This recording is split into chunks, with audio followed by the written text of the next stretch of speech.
All right, so today we are here with Blaise at the National Yo-Yo Contest. So how you doing today, Blaise? Good. How are you doing, Manuel? Good, I'm doing great. So can you tell us a little bit about how long you've been yo-yoing for? Yeah. So I started in 3rd grade, so that's around like 11 years now. So I would say 10 to 11 years. I'm not too sure, but That's a pretty long time to do anything.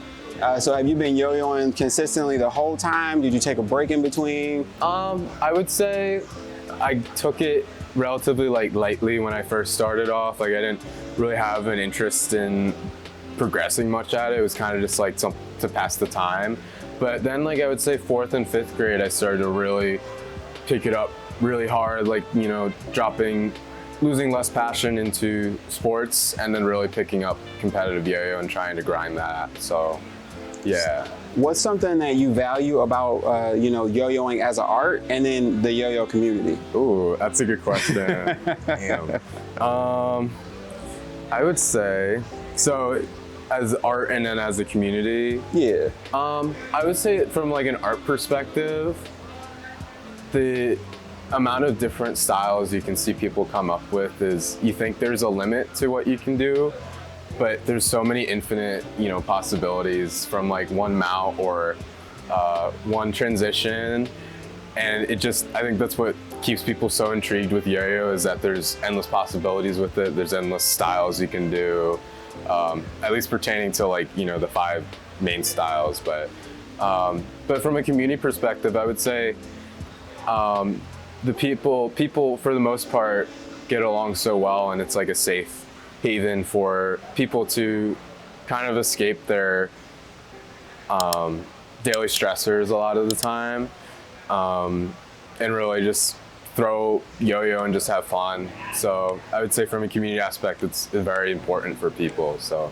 Nice. So what's something you would say to maybe a player who's been in the community but has never gone to a yo-yo contest or is not in a yo-yo club? Yeah, I mean, first and foremost, I would be more than happy to introduce myself to them and kind of introduce them to the community. But we're all willing to help, and don't be shy to ask for help on a trick or learn. The biggest advice I have is just to keep learning all the time. Because the more that you learn, the more inspired you're gonna be to really create your own tricks, I would say.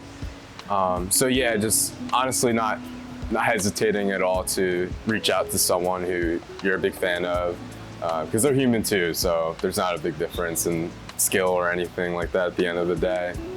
That's dope. So as a very accomplished and very skilled competitor, what's something you would say to somebody before they, step on the stage for the first time? They registered, they're heading to the contest, right? Yeah. But they've never done, none have done a performance before. What would you tell them? Man, I guess because my first contest was like MA State's 2016, I believe, and I was like bawling my eyes out before I went on stage. I was like, I'm freaking out. But for someone who getting on stage for the first time, to prevent that, I would say, really, as cliche as it is, like taking deep breaths, running through your routine a little bit prior to going on.